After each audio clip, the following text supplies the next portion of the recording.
Bonjour et bienvenue dans YouVap Podcast, le seul endroit où on parle cigarettes électroniques simplement et librement. CBD et contrôle de police, que risquez-vous en réalité? Depuis que le CBD a gagné sa liberté, le cannabis est en quelque sorte devenu légal, à une condition, qu'il ne contienne pas de THC ou très peu. La législation veut que ce soit moins de 0,3%. Vous pouvez donc fumer légalement des fleurs de CBD, vapoter des e-liquides au CBD ou d'autres produits contenant différents cannabinoïdes, consommer des huiles au CBD mais également au CBG, au CBN ou autres molécules dérivées du CBD. Mais une question reste posée. En consommant du CBD ou des cannabinoïdes, est-il bien raisonnable de conduire et prenez-vous le risque d'être testé positif lors d'un contrôle routier de police? Nous allons justement évoquer cette situation lors de ce podcast et essayer de vous informer des risques et de la réalité. À noter que les cannabinoïdes comme le HHC, HHCPO, le THC, le H4CBD ou encore le VMAC sont désormais interdits. Voyons ensemble donc l'essentiel à retenir sur le contrôle du CBD. Lors d'un dépistage de stupéfiants au volant que les policiers pourraient vous faire, les tests ne cherchent pas en réalité le CBD, mais uniquement le THC. Théoriquement, il n'y a donc aucun risque. Mais en fait, si. Et on va voir pourquoi, pour deux raisons. Il y a des traces de THC, moins de 0,3%, dans certains produits au CBD, comme les fleurs par exemple, où les tests pourront donc le détecter. Deuxièmement, les tests ne sont pas faits pour mesurer la quantité de THC présent, comme c'est le cas pour l'alcool par exemple, mais ils sont faits pour connaître s'il y a présence ou non de THC. Et elle est là la réalité. C'est que la loi, comme on l'a dit précédemment, vous autorise à consommer des produits qui consomment moins de 0,3% de THC. Or, en consommant certains produits au CBD, le THC qui est présent naturellement dans le CBD, eh bien, il peut avoir différentes valeurs. Donc, s'il y a moins de 0,3%, c'est légal, vous êtes dans votre droit. En revanche, si c'est supérieur à cette norme-là, ce sera interdit. Tous les produits aujourd'hui que vous pouvez acheter au CBD, en France du moins, s'ils sont légaux, contiendront forcément moins de 0,3% de THC. Mais il est là le problème, c'est que lors d'un test, comme expliqué précédemment, la police va simplement voir s'il y a ou non du THC, et non pas la contenance, ou le volume de CBD, de THC, pardon. Donc qu'il y en ait 0,3%, 0,2% ou 2%, pour eux, il y en aura. Donc premièrement, ils vont vous dire « Oui, monsieur, vous êtes contrôlé positif ». Donc le résultat, c'est que le test peut se montrer positif, même si la quantité de THC est minime et sans effet psychotrope. La profession cherche d'ailleurs à faire évoluer la loi pour qu'elle établisse un seuil en dessous duquel le test serait considéré comme négatif, comme pour l'alcoolémie. En attendant, il est important de bien faire la différence entre les produits au CBD qui contiennent du THC et ceux qui n'en contiennent pas. C'est ce qui vous permettra de consommer en connaissance de cause. Donc effectivement, vous pouvez, comme je l'ai dit précédemment, consommer du CBD sous différentes formes, que ce soit des huiles, du liquide, des fleurs. Et en fonction de ce que vous allez acheter, il peut y avoir des traces de THC, donc toujours inférieures à 0,3%. Mais il y en a aussi où il n'y aura pas du tout de THC à l'intérieur. Ça sera à 0. Et ceux-là, on les a identifiés, nous, chez YouVap, de façon à ce que vous puissiez acheter, puis consommer en connaissance de cause.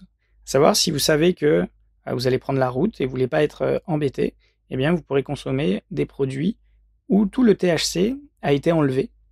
Et donc, le taux sera à 0 et en cas de contrôle, vous risquez absolument rien puisque le test sera négatif. Alors, commençons déjà par les formes de CBD ou ces dérivés du cannabis qui contiennent des traces de THC suffisantes pour activer le test. On va retrouver notamment les fleurs et les résines de CBD. Le cannabis sativa, cultivé pour le CBD, contient du THC naturellement. Il en contient peu, moins de 0,3%, mais ça peut être suffisant, donc, comme on le disait, pour activer le test lors d'un contrôle de police. Ensuite, vous avez les produits issus d'une extraction qu'on appelle full spectrum ou spectre complet.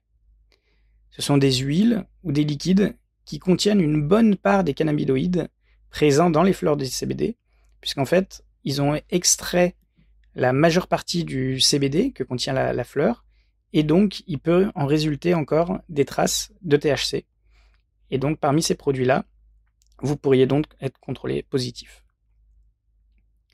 En revanche, si vous souhaitez donc consommer du CBD sans aucune trace de THC, voici ce qu'il faut regarder.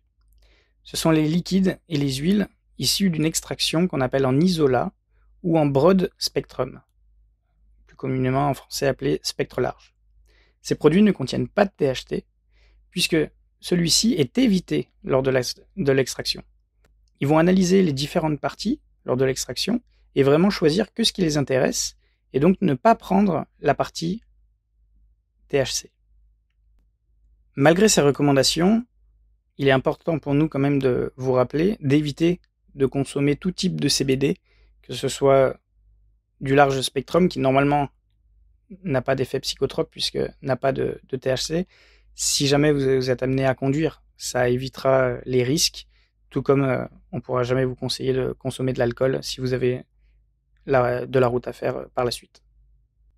Donc parmi les produits au CBD qui sont sans THC, on va en proposer différents sur notre site.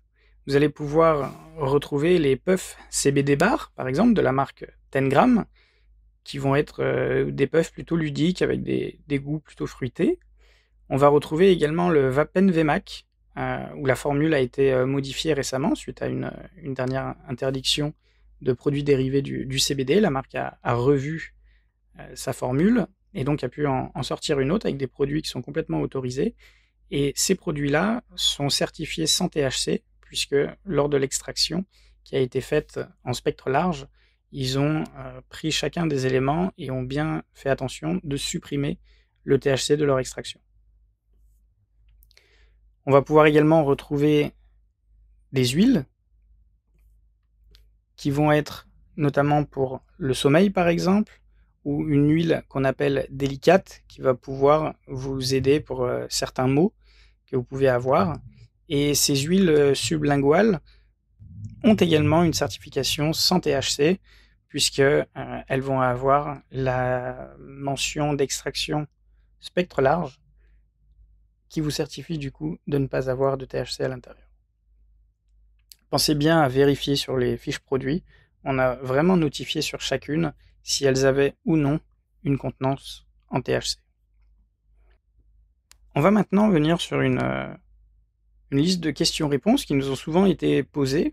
Ce sont des questions très simples auxquelles on va répondre de la manière la plus simple possible. Donc on a Anita qui nous pose la question: peut-on conduire en ayant consommé du CBD? La réponse est oui et non. Juridiquement oui, puisque le CBD n'est pas un stupéfiant, à condition qu'il ne contienne pas de THC. Par contre, comme le CBD est relaxant, vous pouvez manquer de vigilance au volant si vous en avez consommé. Nous vous invitons donc à la prudence et donc de ne pas conduire si vous avez consommé du CBD. Ensuite, on a Carole qui nous demande: le CBD est-il contrôlé pendant les contrôles routiers? Donc, idem, comme on l'a vu précédemment, ce n'est pas le CBD qui est testé, mais c'est la présence ou non de THC. Donc, en fonction du produit qui aura été consommé, tout dépend si c'est via une extraction full spectrum ou spectre large, il y aura des traces ou non de THC. Donc, s'il y a du THC, ce sera moins de 0,3%, auquel cas vous pouvez demander de faire une analyse plus poussée si jamais le test est positif, afin de prouver que la contenance est faible et toujours dans la limite autorisée. Et ces traces de THC peuvent être très faibles et suffisantes, comme je vous l'ai dit, pour rendre un test salivaire positif. Damien qui nous pose une question un peu plus globale. Il nous demande comment se passe réellement un test salivaire pour le CBD. Et bien en fait, le test salivaire de stupéfiants est celui que les autorités utilisent le plus souvent, soit pour faire de la prévention, soit après un accident de la route, afin de voir si une personne avait consommé ou non des stupéfiants. En fait, à l'aide d'un goupillon, l'agent prélève de la salive dans la bouche, puis la glisse dans un réactif qui donne un résultat en quelques minutes. Ce test n'est toutefois qu'indicatif. S'il est positif, il demande à être confirmé par la suite via une analyse de votre salive en laboratoire. C'est là justement que vous pourrez démontrer que votre consommation était légale, car il y a une trace de THC inférieure à 0,3%. Donc si le test est positif, l'agent procédera, comme on l'a dit, à un deuxième prélèvement pour analyse. En revanche, s'il est négatif, vous pourrez continuer à tracer votre chemin. On a Nicolas qui nous demande combien de temps le CBD reste détectable dans la salive. Alors le THC reste détectable en moyenne entre 6 et 12 heures dans la salive. En effet, ce n'est pas le CBD qui est détectable, mais toujours les éventuelles traces de THC. Ces traces sont détectables 6 heures après une consommation occasionnelle et 12 heures après une consommation assidue. Si vous êtes plutôt consommateur régulier, il y a de grandes chances que les traces dans votre salive restent un petit peu plus longtemps. On a une question de Anthony qui nous demande s'il peut refuser un test salivaire. Alors vous pouvez refuser le test, Anthony, mais vous serez alors considéré d'office comme positif au test. Il n'y a pas de raison, logiquement, si jamais vous n'avez rien fait, de ne pas vouloir. Et là, les sanctions prévues seront appliquées automatiquement et elles sont plutôt assez sévères. C'est donc pas forcément une bonne idée. Si vous pensez être positif, mieux vaut vous y soumettre. De toute façon, il y a peu de chances qu'on vous laisse partir sans votre accord. Et vous risquez plutôt d'empirer la situation avec un refus d'obtempérer. Et on a Gabriel qui nous demande est-ce qu'on a le droit de contester un test positif? Alors la loi le prévoit effectivement. Vous avez le droit de demander une contre-expertise après avoir été contrôlé positif au THC lors d'un contrôle routier. Vous devez en faire la demande au maximum 5 jours après avoir résultat de votre test salivaire. La contre-expertise sera réalisée par un laboratoire indépendant des autorités sur la base d'une prise de sang. Vous avez intérêt à le faire puisque l'analyse de sang pourra montrer justement si vous aviez beaucoup ou peu de THC dans le sang. Et encore une fois, s'il y en avait bien mais que vous êtes inférieur à la limite de 0,3%, alors aucune poursuite ne pourra être faite à votre encontre. C'était Maxime pour Yuva Podcast. À très vite.